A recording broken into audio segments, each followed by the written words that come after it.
안녕하세요. 하루르스타의 최성문입니다. 오늘은 12월의 첫날이죠. 어느새 2016년을 잘 마무리해야 하는 달이 왔나요?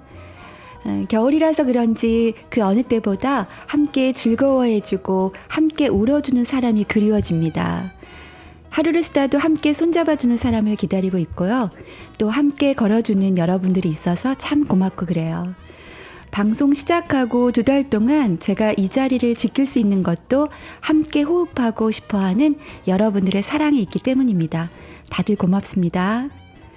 하루르스타는 365명이 365일의 날짜를 손으로 직접 써서 하루의 의미를 곱씹어보는 공공예술 프로젝트죠.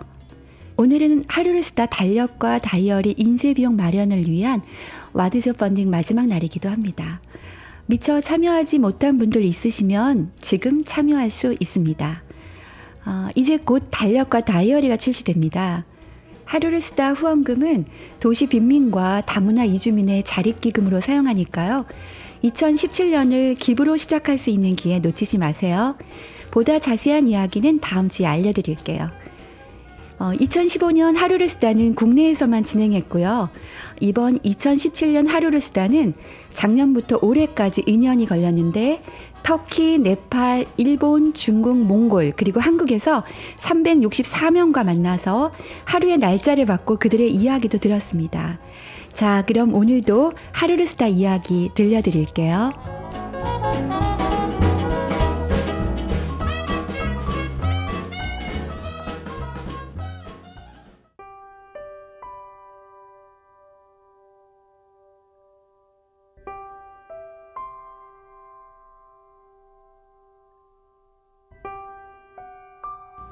하루를 쓰다.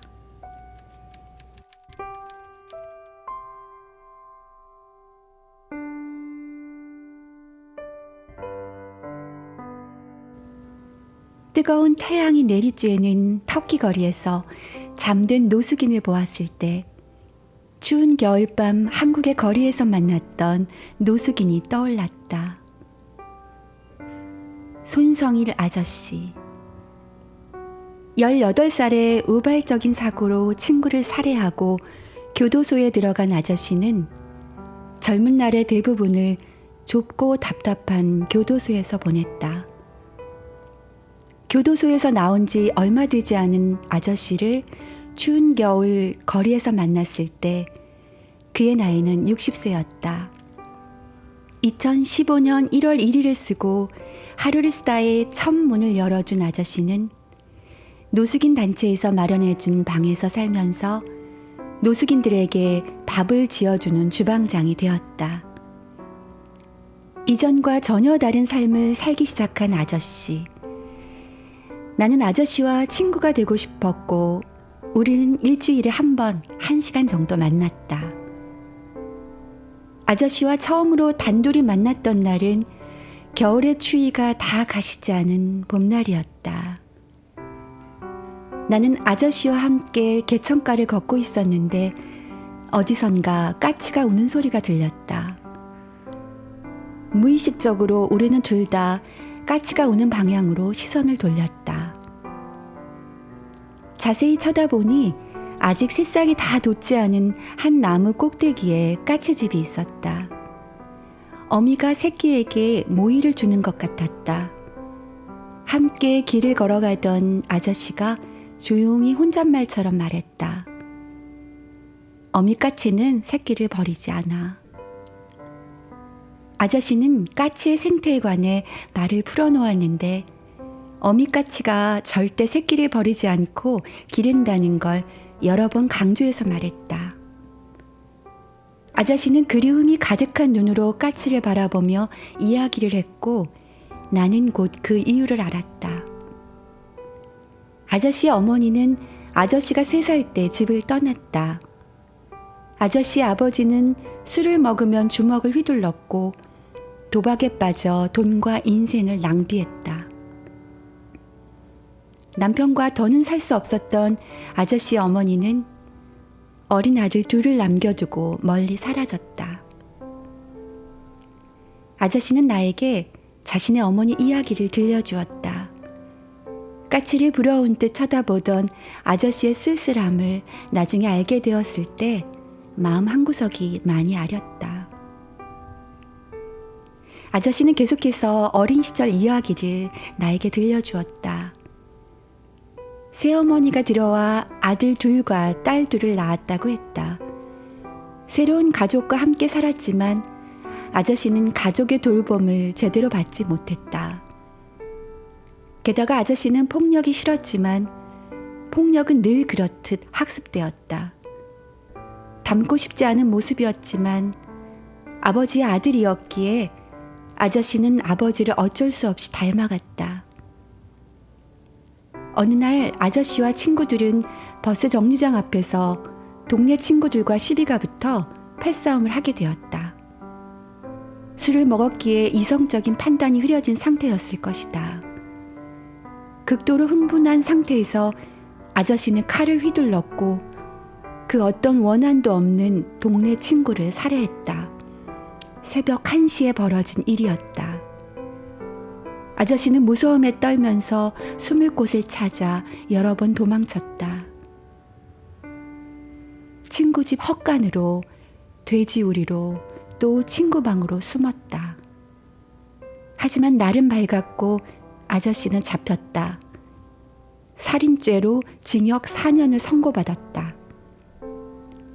4년 동안 교도소에서 어떻게 지냈는지는 차마 물어볼 수가 없었다. 아저씨는 세상을 원망했지만 세상에서 살아가려고 노력했다. 주변 사람들도 아저씨가 자립하도록 도움을 주었고 아저씨도 여러 일을 하면서 살아갔다. 하지만 싸움이 나면 주먹을 휘둘렀고 교도소로 갔다. 교도소에서 나오면 다시 일을 하며 마음을 잡아보았지만 술을 먹으면 또다시 싸움이 났다. 교도소 생활이 몇 년을 주기로 계속 반복되었다. 2009년 10월 교도소에서 나왔을 때 아저씨는 넋맞이기도 하고 파지도 주었다. 경제적으로 너무 힘들었고 술로 허기진 마음을 채웠다. 결국 아저씨는 거리에서 생활하는 노숙인이 되었다. 아저씨는 노숙인 생활을 하면서 점점 피폐해졌다.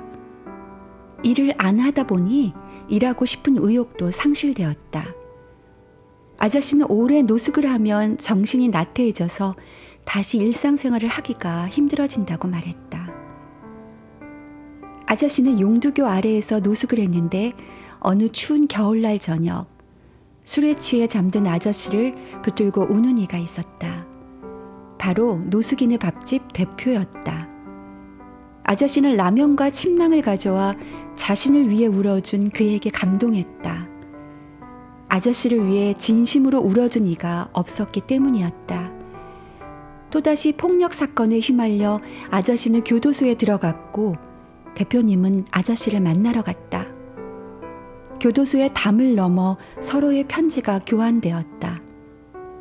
아저씨는 교도소를 나가면 자신을 기다려주는 노숙인의 밥집으로 가기로 마음먹었다. 60세가 되어 아저씨는 자신을 버리지 않을 둥지를 찾게 되었다.